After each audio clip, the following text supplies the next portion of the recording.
dhaggeeffadhu. Amma keessummaa wanti kabajaniif meeqa osoo jiru jechuudha. Sii galee wanti meeqa osoo jiru namarratti nama jechuudha. Mukarraan koru malee namarraan hin jaallatan. Haadha mushkilatul mushkilaatti araba. Maa jaalladheefi miti kabaja malee maal haasa'ii dubbiin keessa Saadaan dhaggeeffadhu. Isiinis wanti isiin dhiiftee fi shamarri gabaabduun dhiiruma gabaabduudhaaf hin taatu. Dhiirri gabaabaan immoo shamara gabaabduudhaaf hin ta'u. Jechuun akka obbolummaatti jechuudha. Miira kee eeguudhaa jirti jechuudha. Qalbii ilma namaa kana cabsuuf gaarii miti. Yoo lakkii saadaan dhiisi ati inshaallah hanga gaafa dheerattuutti taa'eensi eega kan jenne umrii shamaraatiin deema waan ta'eef aniif ati dhaabbiidhaan walii wajjin hin deemnu. Akkasiin hin jenneefi itti dhagahame beekte qalbii kee hin cabsu jetteeti. Simmiidhu jetteeti. Sii galee sitti hin dhagahamin jetteeti. Mucaan kun xiqqoo qaamfii waan jedhamu hin rakkisaan jechuudha obboleettii keenya kun. Rabbiin ammallee jechuudha ilaali. Hayaa haa dabaluufi. Kottu kenna rabbii hayaa ammallee siif dabalu. Rabbi adaba ammallee siif dabalu. Rabbi qalbii jabeessee siif kenna. Rabbi hidaayaa siif kenna. Rabbiin sodaasa siif kenna. Rabbi maammadoo ilaali. Bahaa kibbaa. Bakka hundarraa dhufee jechuudha beektee. Kaayyoo irraa jechuudha sii geessee danquudhaan fi buusii ta'uudhaan fuuldura jechuudha rabbiin si fayyadu.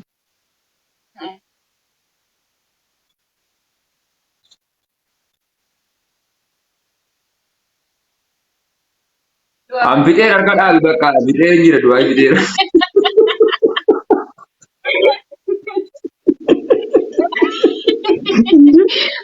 Sitti wayii jennaan muka jabaa keessee akkas jettee qorra ofitti afarsaata moo du'aa yeroo bitee jira.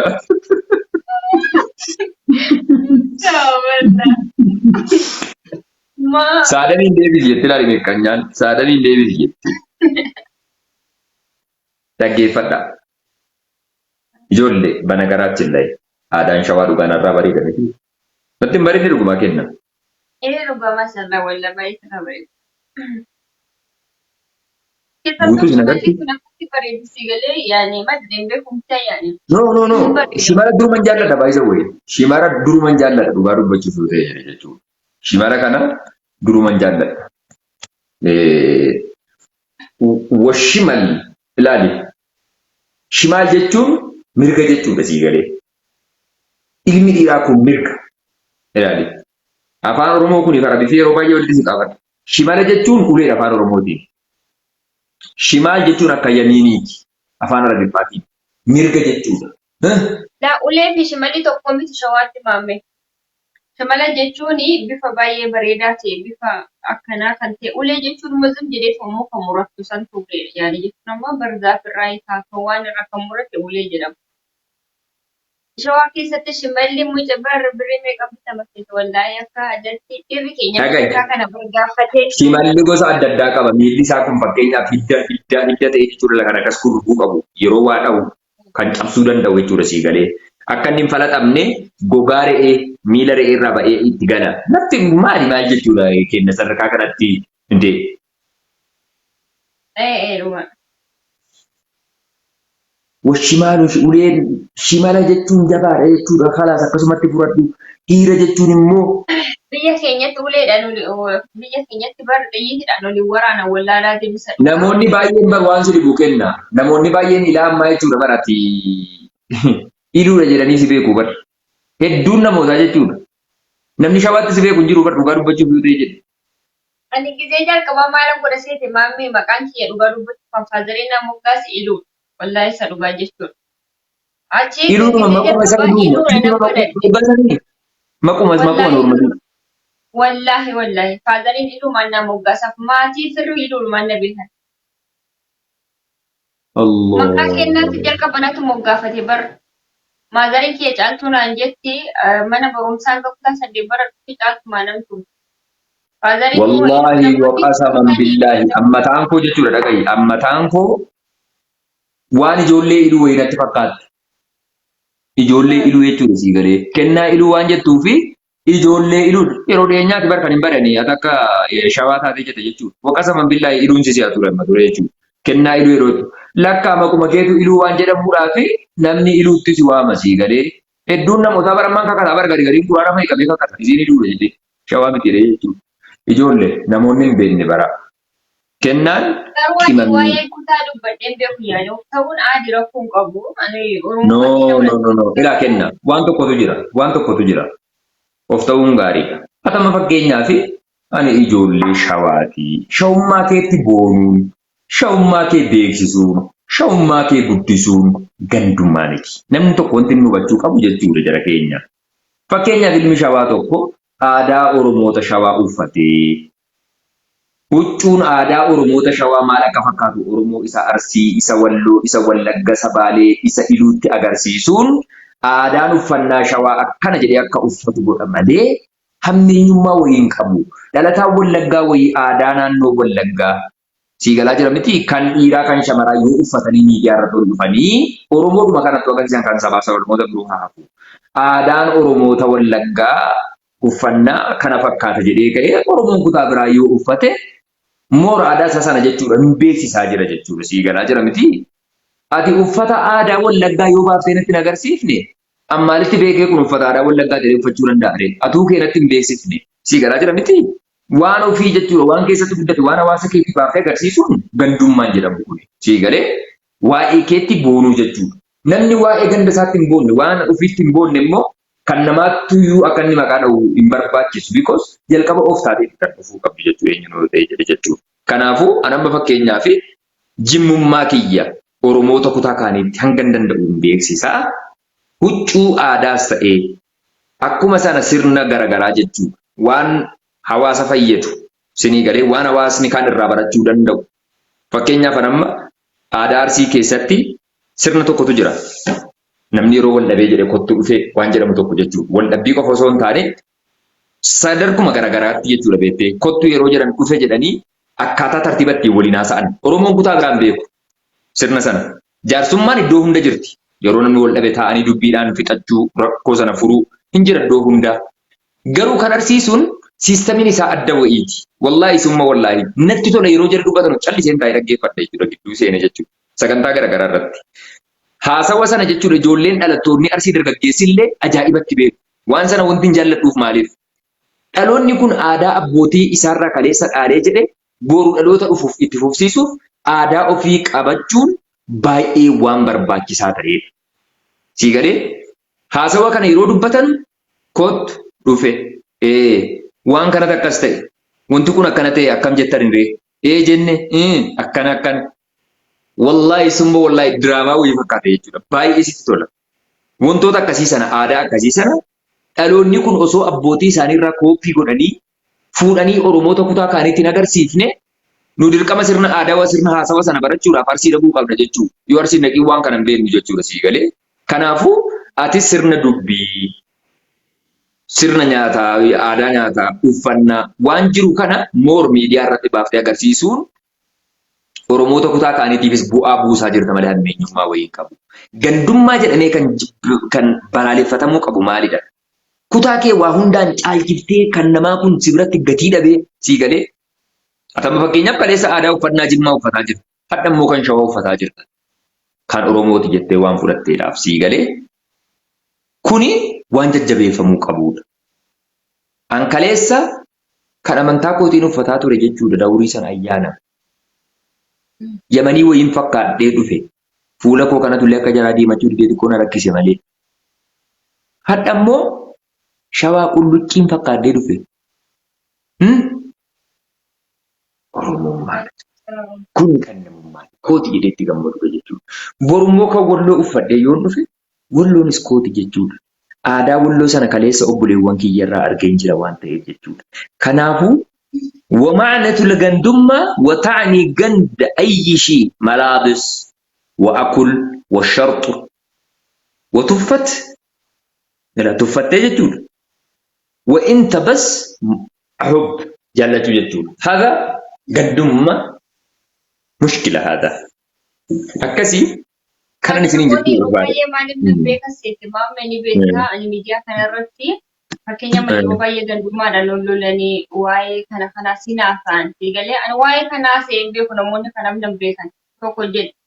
Deebi'ee immoo ani yeroo baay'ee of ta'uu fakkeenyaani amma yoo shawaa ta'e yoon of jaaladhe nama biraa jaalachuu danda'a dhugaadha. Garuu ani yeroo baay'ee oromummaatti nama nabas. Waan barbaade lollee waan barbaade yoo jiranii Oromoon aadaan keenya seenaan keenya takka kaleessa gootonni keenya kan du'an Oromummaadha. Wanna jedhu keessa koo jira si galee malee kutaa kiyyatti qaanfadhee yookaan immoo waan sana laa. Ani naannoo kiyya dura beeka malee naannoo kutaa biraa beeku jalqaba. Si galee? Waan si dhibu barkenna.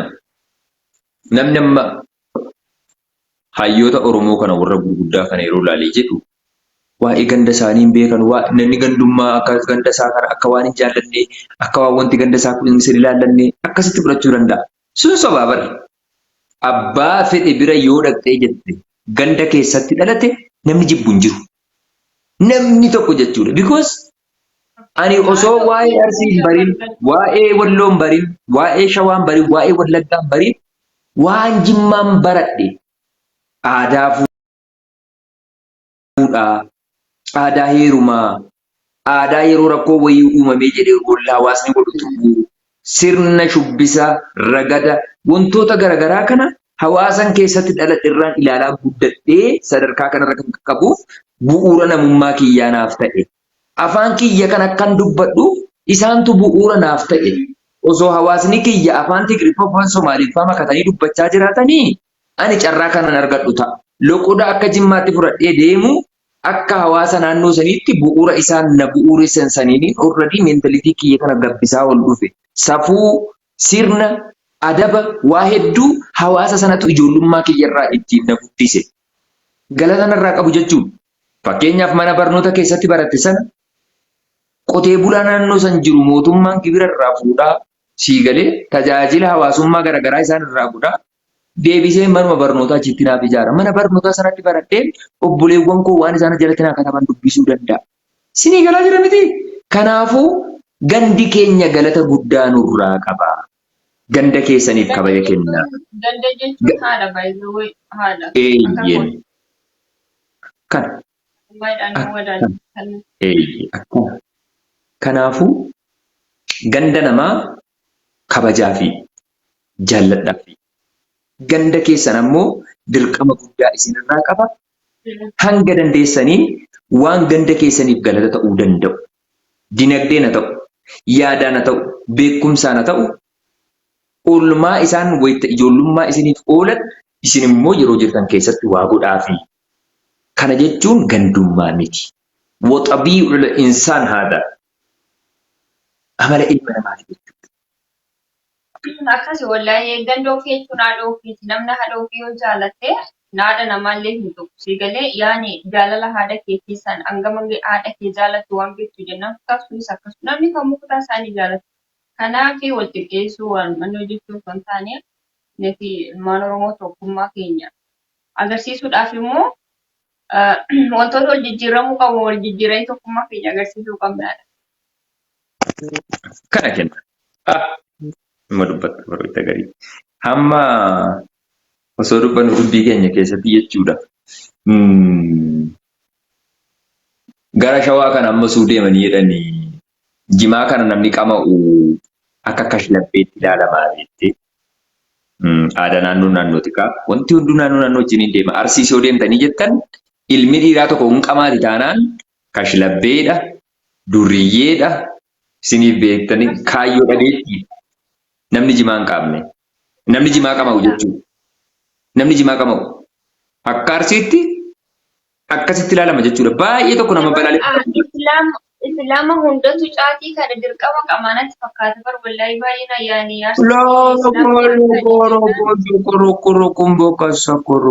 Lakkii.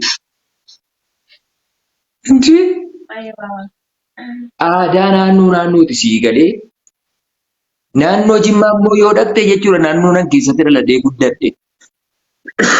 Dhiirri umriin isaa waggaa 20 darbee jennaan. Jimaan qama'u yoo ta'ee jedhe namni sun rakkoo qabdi.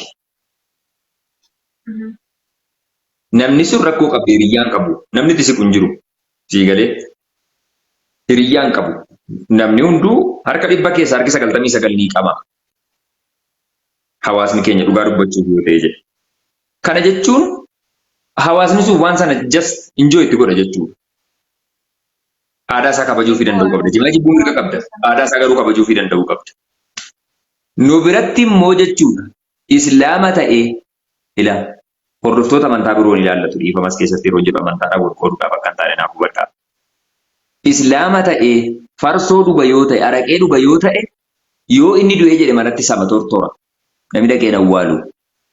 Bakka iddirii namaatti hin argamu. Wallaahi summa wallaahi poolisii giddaajiin naannoo keenyarra nama awwaalchise beekaan. Poolisiin jechuudha. Poolisiin giddiidhaan jechuudha. Hin qabarru jedhee jechuudha sii galee. Baay'ee tokko jibbamaadha jechuudha namni dhugu. Laali kan waan adda naannoon sitti maa jira? Sii galee. Eeyyee. Gara shawaa yoo dhaqxe hoo akkuma isaan kutaalee biyyattii tokko tokko bira yoo dhaqxe hoo keessummaan jalqaba yeroo dhufu farsootu dhiyaataaf jechuudha sii galee. Kabaja waan ta'eedhaaf farsootu daadhii dhufu. Kabajaadha jechuudha sii galee. Aadaa naannoo sanaati jechuudha. Waalaikum salaam Junaid, waalaikum salaam Zeenaba, hundumti keessanuu baga nagayaan dhuftan. Laali. Kanaafuu ati farsoo sana yoo jibbite, farsoo sana yoo dhugne aadaa hawaasa naannoo sanaa kabajuu fi danda'uu qabda. Mirga isaaniiti waan ta'eef jechuudha. Sii galee waliin jireenyaaf waan ta'eef kabajuu fi danda'uu qabda. Buna osoo hin danfisiin wanta dhugaatii barbaadamu dhugaa dubbisuuf wanta dhugaa. Waan barbaachisaa ta'u dhugaatiif fedhee dirqama dhugaatiif dhiyaata. Dhaga'iika. Maali dhiira miti shamarrillee nuti miti maa kana shawaa kanatti rakkoo qabama. Wallaahi dubartiin hundumaa dubartiin hundirree dhokatteerree hundimanii nama fuulduratti hundu wallaahi kijiboo. Dhokatteen nuddika. Yaani jechuun ati dubartiin kamiyyuu gadaa keessatti waan gootu maal beektama?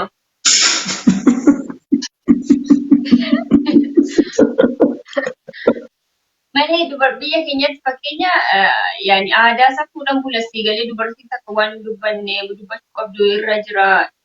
Dhiira fuulduratti nyaachuu dhuguu manaa akka safuu jira miti naannoo keenyatti. Isa kan safuutii miti. Isa kan safuutii miti. Fakkeenyaaf amma shamarran warra soddaa keenyaa jechuudha maqaan dhoofnu badhaan gurra qabaa. Shamarran warra soddaa keenyaa akkuma dhiira jaraa ni dhugu koomanidha jechuudha. Waan hangas mara sadarkaa duriyyummaa kashlabbummaatti ilaalamu miti. Sii galee garuu shamara miti dhiirri immoo naannoo keenyatti yoo dhuge akkan sila siin jedhe sana ulfaataadha jechuudha. Kanaafuu Oromoon kun wantoota akkasii sana wal barsiisuu danda'uu qabdi jechuudha. Ati jimaa jibbita yoo ta'e Oromoota kutaa biroo wajjin wal jaallachuudhaa fi dirqama waan isaan jaallatan aadaa isaanii qorattee bartee kabajuu fi danda'uu qabda jechuudha. Ani waan injimaa qaamuuf ati kashlabbeedha ati akkana jettee dimshaashattii jantaaniin na laalta yoo ta'e jedhe anaaf si jidduu jireenyi jiru jaalalli jiru babbada jechuudha sii galee. Waadaa wa mushkila sii galee. Kanaafuu aadaa walii baraa, aadaa walii qoradhaa. Oromummaa kana huccuu aadaa qofa uffachuun miti. Wanti hubachuu qabdan. Dhaloonni wanti aadaa walii, sirna walii, jiruuf jireenya hawaasa naannoo sanii qo'adhaa, walirraa baradhaa. Namoonni yeroo baay'ee barbaachisaa biyya alaa deemanii Dubaay kana daawwachuu, biyya alaa daawwachuu, dhugaa dubbachuuf Oromiyaa keessayyuu Oromoota keessaa wanta itti daawwattee kun hedduutu jira bara aadaan wantoonni naannoo sun fayyadaman aadaan isaanii daawwachuu. Waa hedduutu jira eeyyeen indee. Anamma jechuudha marqa kana baay'inaanii gara Arsii kanatti ajaa'iba kanatti hojjetama jedhee yaada. Yeroo darbe Harargee dhaqee marqa ittoo loonii kanaan irra keessa godhanii nuu fidanii nu nyaachisan tokko wallaahi ammoo na dura na deemaa jira. Billaa aleeka. Mi'a hanin ibsu. Calanqoo siidaa calanqoo daawwachuu deemnee obboleewwan keenya wayii nu hojjetanii nu waamanii billaa aleeka. Ajaa'iba kanatti jechuudha. Kana jechuun maali?